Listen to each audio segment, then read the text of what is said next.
The call came at 9:23 on a Thursday morning, the kind of time that doesn't feel important until it ruins the rest of your life. I was in my workshop behind the house, the radio low, the smell of cedar still hanging in the air. I'd been working on a small bookshelf for my granddaughter, sanding the edges smooth so she wouldn't get splinters on her hands. Retirement had made me slow, careful. I liked things finished properly. My phone buzzed against the wooden bench. I almost ignored it. No one ever called me this early except telemarketers or my daughters when something was wrong. "Hello?" I said, wiping dust off my hands. "Is this William Peterson?" "Yes."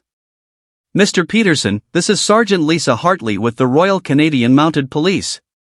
The word snapped me fully awake. "I'm calling from Regina. We need you to come to Regina General Hospital as soon as possible." I straightened. "Why?" "There's been a situation," she said carefully. "A deceased individual was brought in early this morning. His identification lists you as his father." I laughed, a short confused sound that came out before I could stop it. "I think you have the wrong person," I said. "I don't have a son." There was a pause. Not the awkward kind. The professional kind. Paper shuffling in the background. "Mr. Peterson," she said, slower now. "The individual's name is Daniel Marcus Peterson. Born April 3, 1991. You are listed as the biological father and emergency contact." The year hit me first. The workshop felt suddenly too small, like the walls had shifted closer. "That's not possible," I said. "I have 2 daughters. I've never had a son." "I understand this is shocking," she replied. "But we need someone to come in and confirm his identity. He had your phone number written on a piece of paper in his wallet." My hand started shaking. I leaned against the bench. What happened to him?" "We can discuss that in person," she said. "I'm very sorry, sir." I swallowed. "I'll be there." "How soon?" 3 hours. I hung up and stood there for a long time, staring at nothing. The radio kept playing like nothing had changed. I turned it off. The drive from Saskatoon to Regina felt endless. I don't remember most of it. Just the sound of tires on asphalt and the same thought looping in my head. I don't have a son. My ex-wife Sharon and I had divorced in 1992. The marriage had been short and miserable. She'd left one afternoon while I was at work, emptied half the joint account, and vanished. No note. No goodbye. I'd spent months angry, then years trying not to think about her at all. She never mentioned being pregnant. But April 1991. The hospital smelled like disinfectant and stale coffee. Sergeant Hartley met me near the elevators. She was in her 40s, hair pulled back tight, eyes tired but kind. "Mr. Peterson," she said, offering her hand. "Thank you for coming. Can you tell me what's going on?" I asked. "Before we proceed, I need to ask you something directly," she said. "Did you know you had a son?" "No," I said. The word came out hollow. "I didn't." She nodded slowly. "The deceased was found in his apartment 2 days ago. Apparent suicide. No note. But we found some documents that complicate things." She led me into a small office and placed a manila envelope on the desk. "We can't release these to you yet," she said. "But you're allowed to see them." I opened the envelope with hands that didn't feel like mine. The first document was a birth certificate. Daniel Marcus Peterson. Born April 3, 1991. Mother, Sharon Lynn Peterson. Father, William James Peterson. My full name. My stomach dropped. There were more papers. Adoption records. Legal forms. My eyes skimmed them at first, refusing to understand. Then the meaning snapped into place and I had to sit down. Sharon had placed the baby for adoption 3 weeks after birth. My signature was on the consent form. Except it wasn't my signature. It was a careful forgery. She forged my name, I said quietly. Sergeant Hartley nodded. It appears so. The adoptive parents were listed next. Gregory and Diane Thornton. Calgary. She gave him away, I whispered. She did more than that, Hartley said gently. She turned to another page. A financial record. Payment made to Sharon Peterson, $15,000. My ears rang. She sold him, I said. The morgue was colder than I expected. The fluorescent lights hummed softly. The attendant pulled back the sheet. I didn't recognize him at first. Then I did. The nose. The jaw. My mother's eyes. A scar above the left eyebrow, same place as mine from a childhood hockey accident. My son. My knees buckled. Sergeant Hartley caught my arm. That's him, I whispered. That's my son. I signed the paperwork without reading it. They handed me another envelope as I left. This was found in his apartment, Hartley said. It's addressed to you. I couldn't open it there. I drove until I saw a Tim Hortons, pulled into the parking lot, and sat staring at the envelope for nearly an hour. Then I opened it. Dear William Peterson. I don't know if I should call you Dad or Mr. Peterson or just William. I've rewritten this letter more times than I can count. My name is Daniel. I'm your son. I found out 6 months ago. I took one of those DNA tests, just for fun. I wasn't looking for anyone. I had good parents. Greg and Diane Thornton raised me with love. I had a happy childhood. A normal life. The test connected me to relatives on my biological father's side. They told me about you. I hired a private investigator. That's how I learned the truth. You didn't abandon me. You never knew I existed. But I learned something else too. My mother didn't just give me up. She sold me. The investigator tracked down the lawyer who handled my adoption. Bernard Mai. He paid Sharon $15,000 and charged my parents 3 times that amount. It was illegal. A black market adoption. I confronted my parents. They were devastated. They had no idea. They thought it was legitimate. They just wanted a child so badly. But it didn't stop with me. There were others. Dozens.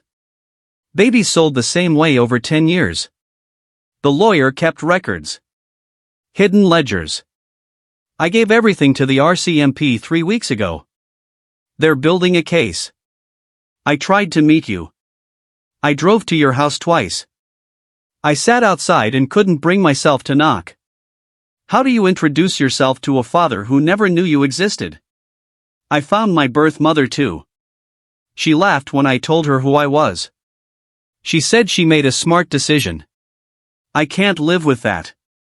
I need you to know I existed. That I was real. That I wasn't your choice. I'm sorry you're finding out this way. Tell my sisters I wish I'd known them. Daniel. I sat there for 2 hours reading the letter over and over until the words blurred. Then I called Sergeant Hartley. I need to see everything, I said. Every file. Every record. She hesitated. Mr. Peterson. That was my son. There was a long pause. Come to the station, she said. I'll see what I can do. Over the next 3 weeks, my world rearranged itself. Daniel's investigation had been thorough. Bernard Mai had operated under the cover of private adoption services.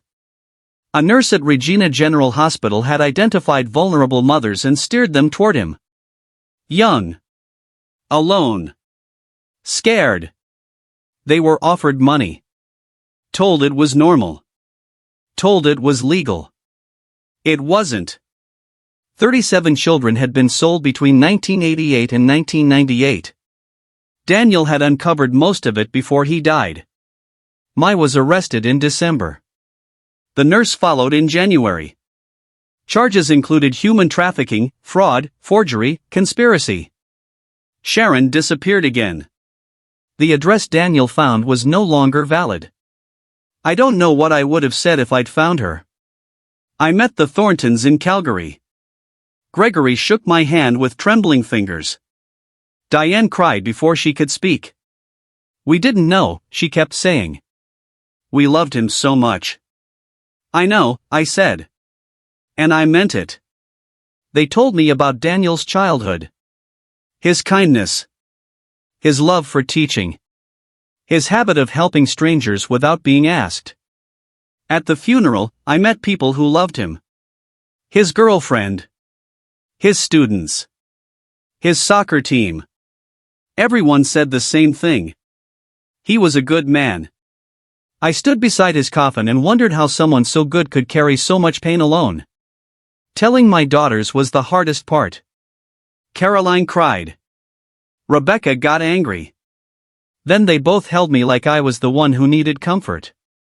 The trial lasted 8 months. I showed no remorse.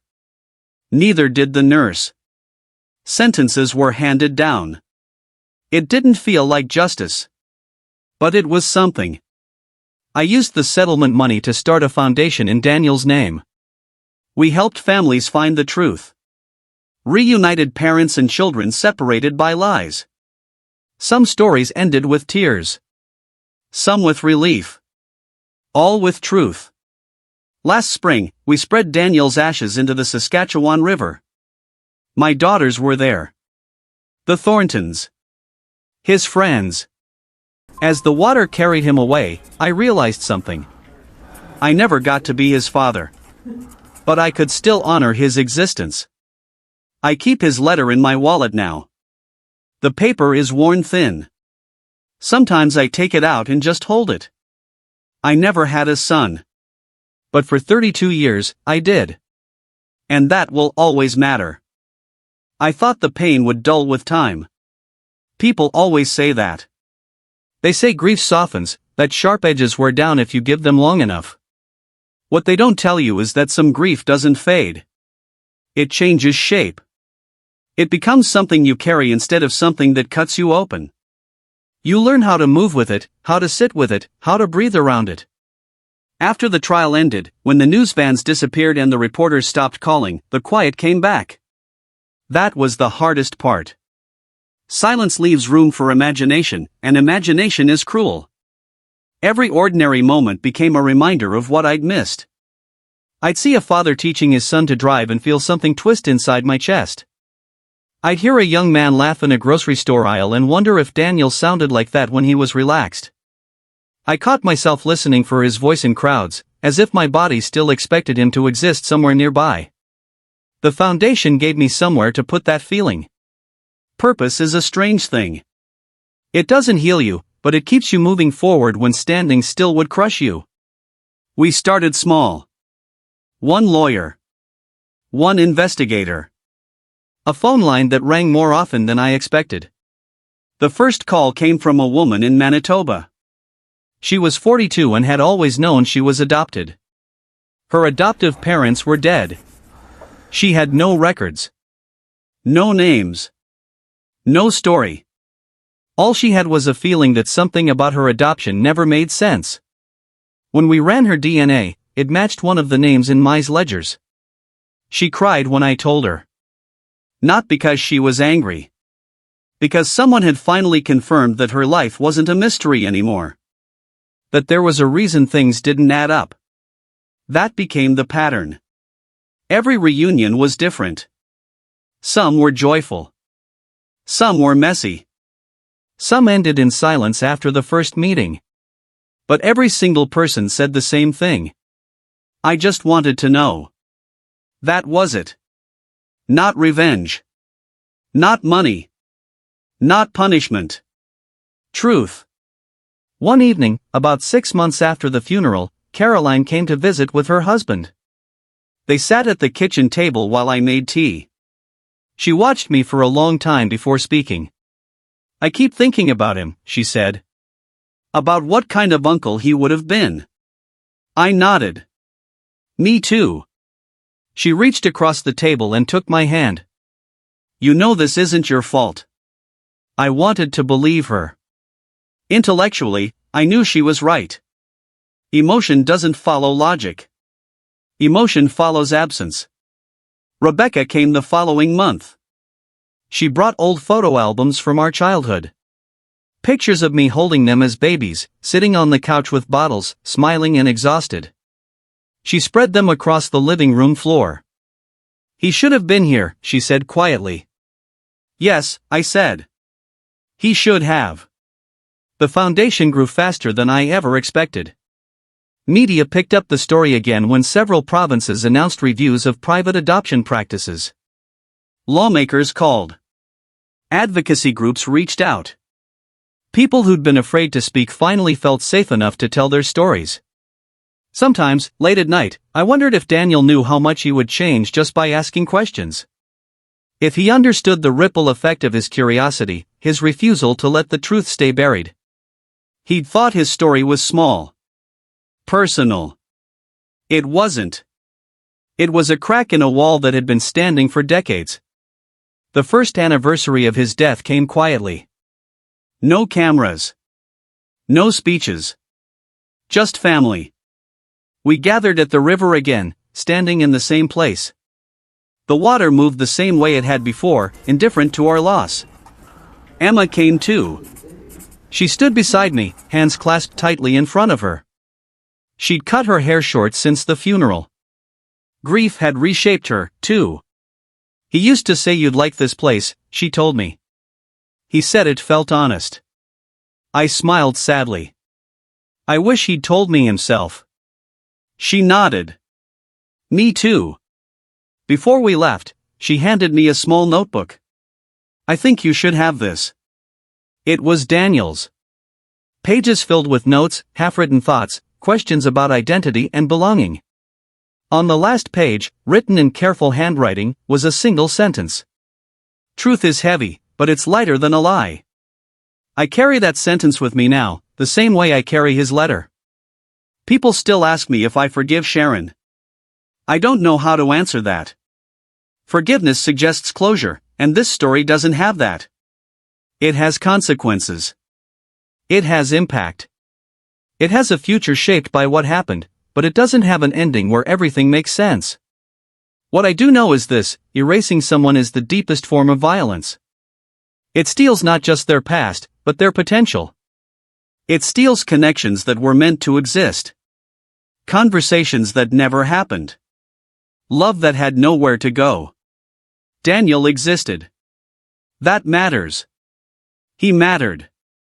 And every time someone finds their story because of him, every time a family is reunited, every time a law is changed to protect a child, that erasure is pushed back just a little. I never got to hear him call me dad. I never got to give him advice, or argue with him, or watch him grow older than me. All I have is what he left behind. A letter.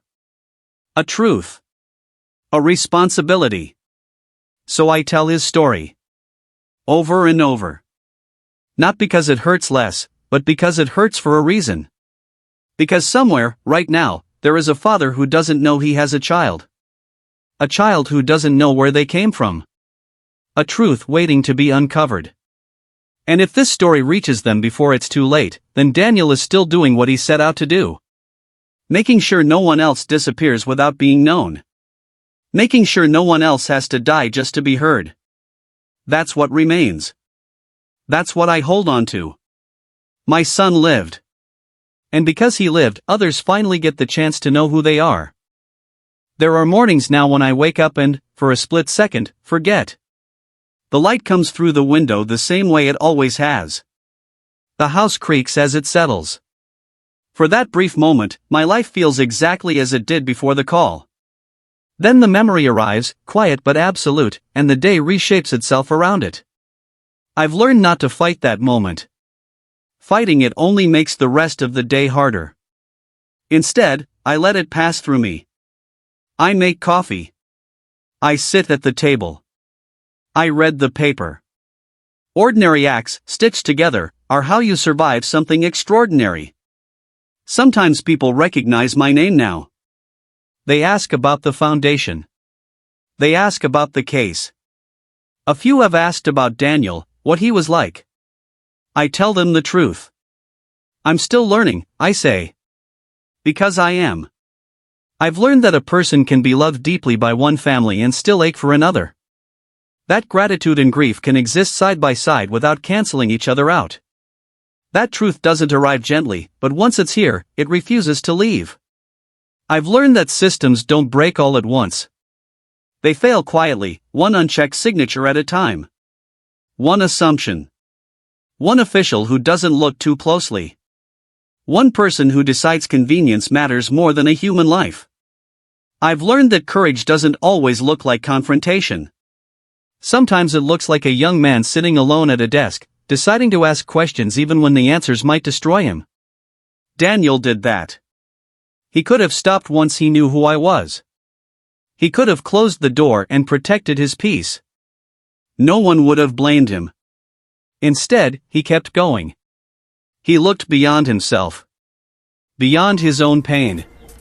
He saw a pattern and refused to let it stay hidden. That's the part of him I hold closest. Not how he died. How he lived. There are still nights when I imagine a different life. One where Sharon told the truth. One where a phone call came in 1991 instead of 2023. I imagine holding a baby I didn't know existed. Teaching a boy to skate. Watching him grow into the man everyone described. I don't stay there long. Those thoughts are seductive, but they don't give anything back. They only take. What gives something back is action. Telling the story. Answering the phone when someone calls the foundation in tears. Sitting across from a grown adult who just learned their entire origin story was a lie, and saying, "You're not crazy. What you're feeling makes sense." I didn't get to raise my son. But I can stand in the space he opened. I can make sure his questions don't die with him. I can make sure his name is spoken. Every year on his birthday, I take out his letter. I read it slowly. I read it like he's sitting across from me, waiting to see if I understood. I think I do now. He wasn't asking for a different past. He was asking for acknowledgement. For truth. For someone to say, "You mattered. You weren't a mistake. You weren't a transaction." So I say it. Out loud. As often as I need to. Daniel Marcus Peterson mattered. And because he mattered, others get their truth back. Because he mattered, families find each other. Because he mattered, the eraser doesn't win. I never had a son the way I thought a son was supposed to exist. But I have one now in the only way that's left. In memory. In purpose. In the quiet promise I make every day to keep telling the story until the truth is no longer something people have to die to uncover. That's how I live with it. That's how I honor him. That's how I finally answered the call that came at 9:23 on a Thursday morning and changed everything. Not by pretending it didn't happen. But by making sure it meant something. There are days when the phone rings and I still feel that old jolt in my chest. Not fear exactly, anticipation mixed with dread. I've learned that every call carries a story. Some of them are hopeful. Some of them are devastating. None of them are small. A young man from Nova Scotia called last winter. He'd grown up knowing he was adopted, but his parents had always told him the records were sealed and lost. He said he'd found our foundation through a comment on a video. He didn't sound angry. He sounded tired. "I just want to know if I was wanted," he said. I told him the truth, the only one I've learned how to give. "Sometimes the truth hurts," I said. But not knowing hurts longer. We ran the tests. We traced the paperwork. His adoption wasn't part of Mai's network, but it had its own shadows. When we finally found his biological mother, she was living in a small town outside Moncton, working nights at a care home. She cried when she saw his face on the screen. She told him she'd been 19, alone, terrified. She told him she'd thought about him every day since. After the call ended, he sent me an email. Just one line. I don't feel invisible anymore. I printed it and put it in a folder I keep in my desk. There are dozens of messages like that now. Proof, if I ever need it, that truth doesn't just expose pain, it relieves it. My daughters come by more often these days. We talk about ordinary things. Work. Kids. The weather. And then, sometimes, Daniel comes up naturally, like he's always been part of the conversation. Caroline's son toddles around the living room, clutching toy cars, laughing at nothing. When he says his first full sentences, I hear echoes everywhere. Rebecca once asked me if I ever talk to Daniel out loud. I do, I said. All the time. She smiled. Me too. I don't know what comes after this life. I don't know if Daniel can hear me. But I know that saying his name keeps him present. Keeps him real. Keeps him from becoming just a file number or a footnote in a court record. Sometimes I take the long way home, driving past the university campus where he studied. I watch students hurry across the street with backpacks and coffee cups, laughing, complaining, living. I wonder if he walked those same paths, lost in thought, carrying questions he didn't yet know how to ask. I wish I could tell him something now. Something useful. Something that would have eased the weight he carried. Maybe I'd tell him that truth doesn't demand perfection. That uncovering it doesn't obligate you to carry it alone. That being strong doesn't mean being silent. Maybe I'd tell him that his life, exactly as it was, mattered enough. That he didn't have to fix everything himself. But wishing doesn't change the past. It only sharpens it. What I can change is what happens next. The foundation is expanding again. Another province. Another set of records. Another chance for someone to reclaim their story. I've learned that progress is slow and uneven, but it's real. And real is enough to keep going. Every so often, someone asks me how I want Daniel to be remembered. I think about that for a long time before answering. I don't want him remembered as a tragedy. I want him remembered as a questioner. As someone who refused to accept a lie just because it was convenient. As someone who believed that origins matter, not because they define you, but because they anchor you. I never got to teach my son how to live. But he taught me how to tell the truth. And that lesson has changed more lives than I ever imagined. The call at 9:23 didn't just take something from me. It gave me a responsibility. To remember. To speak. To refuse erasure. So I keep going. One story at a time. One name at a time. One truth at a time. Because somewhere, someone is waiting for an answer. And this time, I'll make sure the call is answered before it's too late. Eventually, the calls slow down for the day. Evening settles in the house the same way it always has, quiet, unannounced. I turn off the lights in the workshop, wash the dust from my hands, and sit in the living room with nothing but the hum of the refrigerator and my thoughts.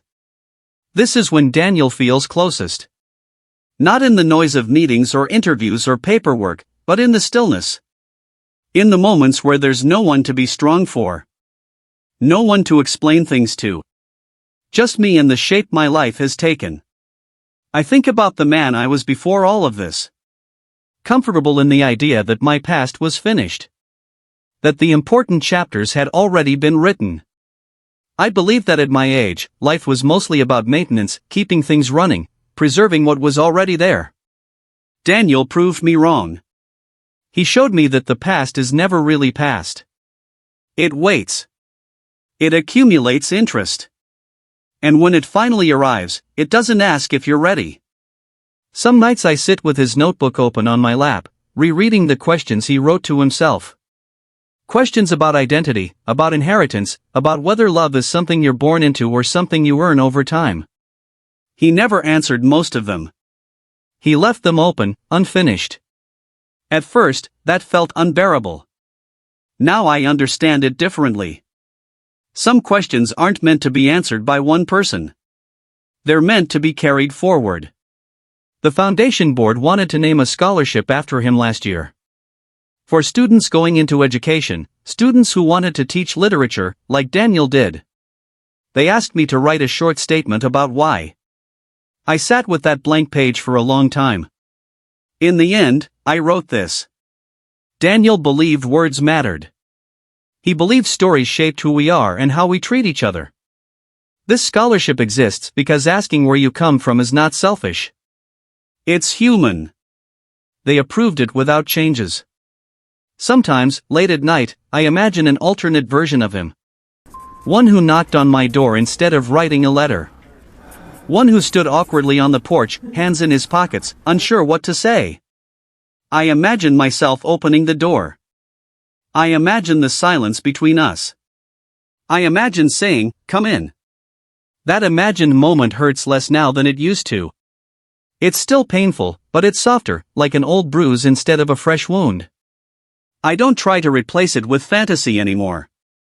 I let it exist as proof that the connection was real, even if it never happened in the way it should have. My daughters tell me I've changed. They say I listen differently now. That I pause more before speaking. That I seem more patient with uncertainty. They're right.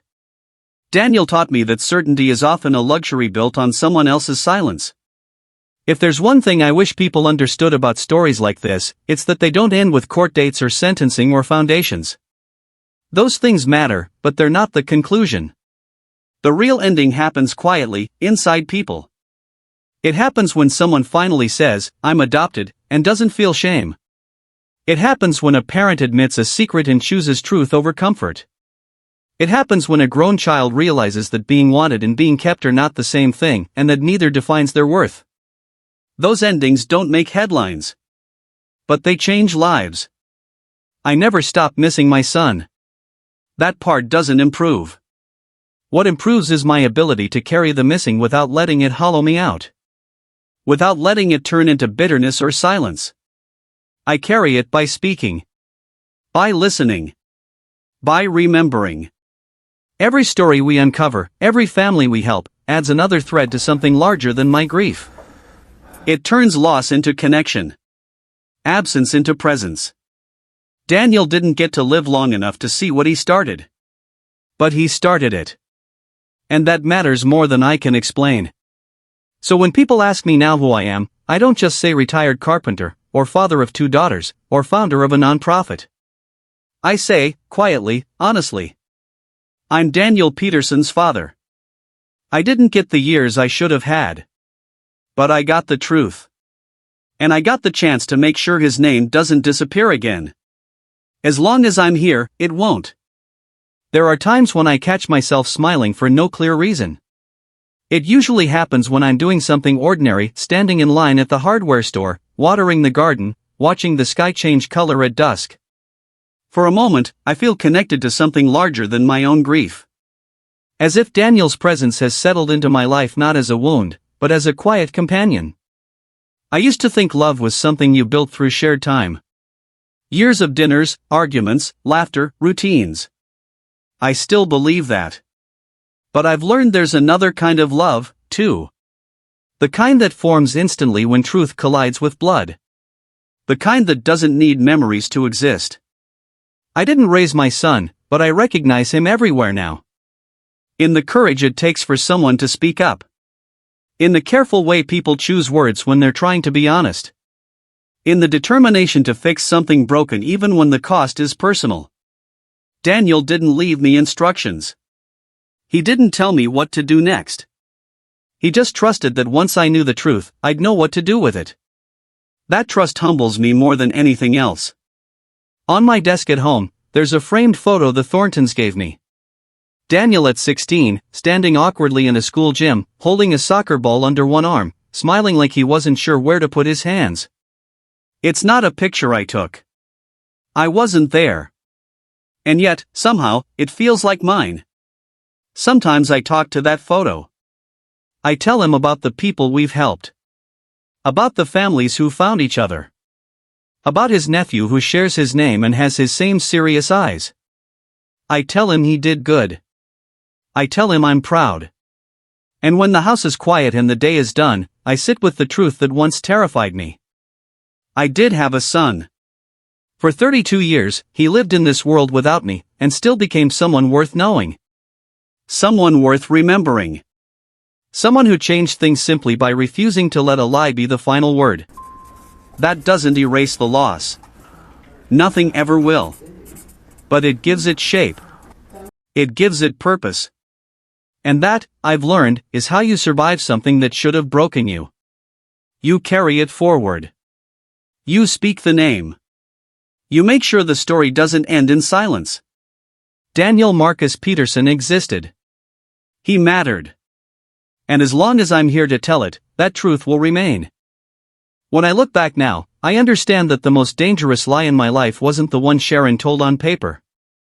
It was the one I told myself for years without knowing it, that everything important had already happened, that my story was finished, that nothing new could still arrive and demand something from me. Daniel arrived anyway. Not as a child in my arms, not as a voice on the phone, but as truth. And truth, once it appears, doesn't ask permission to change you. There's a box in my closet that I didn't open for a long time. Inside are the things people brought to the funeral. Cards. Letters. Photos. Notes from students who wrote about how Daniel made them feel seen, how he listened when no one else did, how he made them believe words mattered. I avoided that box at first because it felt like trespassing on a life I didn't earn the right to grieve. Eventually, I opened it. What I found wasn't exclusion. It was invitation. Every note felt like someone saying, "You should have known him, but since you couldn't, let us show you who he was." So I let them. I let myself know my son through other people's memories. Through the way they described his patience, his humor, his quiet stubbornness when something wasn't right. Piece by piece, a person took shape in my mind, not a fantasy version, not a replacement for the years we lost, but a real man who existed independently of my absence. That realization brought an unexpected kind of peace. Daniel wasn't incomplete without me. He was complete and still connected. That's something grief doesn't tell you at first. It makes you believe everything broken stays broken forever. But some breaks don't shatter. They reveal. The foundation continues. The work continues. And one day, it will outlive me. I've made my peace with that. This was never meant to be my story. I'm just the one left to tell it for a while. I've written letters to people I'll never meet. Fathers who didn't know they had children. Mothers who were pressured into choices they didn't fully understand. Adults who grew up feeling something was missing but never knew what to name. I tell them the same thing every time. You're not late to your own life. The truth doesn't run on a schedule. It arrives when it can, and when it does, it doesn't erase who you've been. It adds to it. If Daniel taught me anything, it's that knowing where you come from doesn't trap you in the past. It gives you footing. It gives you ground to stand on when everything else feels uncertain. I don't know what his last thoughts were. I don't know what finally tipped the balance inside him. That's something I've had to accept without answers. Not every question comes with resolution. But I do know this. He wasn't weak. He wasn't broken. He was overwhelmed by a truth that should never have been his burden to carry alone.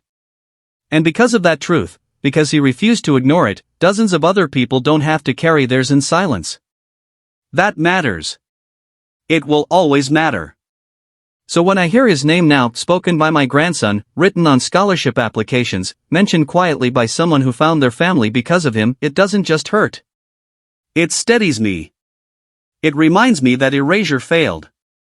That love found a way around time. That even stolen years can leave behind something lasting. I never had the life I should have had with my son. But I have the responsibility he left me with. To remember. To speak. To make sure no one else is erased without a fight. That's how this story continues. Not with an ending. But with a promise. The last thing I do every night now is the same. Before I turn off the lights, before the house goes completely quiet, I take Daniel's letter out of my wallet and place it on the table beside my bed. I don't read it every time. Sometimes I just rest my hand on it, feeling the thin paper, the creases worn soft from being folded and unfolded so many times. It's proof. Proof that he was here. Proof that I didn't imagine him. Proof that my life, as I understood it for decades, was missing a chapter one never knew existed. People still tell me they're sorry for my loss. I thank them, because that's what you do. But loss isn't the right word. Loss implies something was once held and then taken away. What I feel is something stranger than that. It's the weight of an absence that existed before I knew how to name it. I lost my son the same day I found him. That's a truth I'll carry for the rest of my life. But I also gained something I never expected. A connection that death couldn't erase. A purpose that arrived too late to change the past, but just in time to shape the future. When I think of Daniel now, I don't picture the hospital room or the morgue or the words on a police report. I picture him at a desk somewhere, leaning over a notebook, asking questions that made people uncomfortable. Questions that mattered. I picture a young man who refused to let a lie be the final answer. I picture my son. And when the house finally goes dark and the day is done, I say his name out loud, softly, like a promise. Daniel. You mattered. You still matter. And as long as I'm breathing, as long as I can speak, as long as there is someone out there wondering who they are and where they came from, your story will not disappear again. I never got the chance to raise you. But I will spend the rest of my life making sure the world knows you existed. That's what a father does. Even if he only learns how to be one at the very end.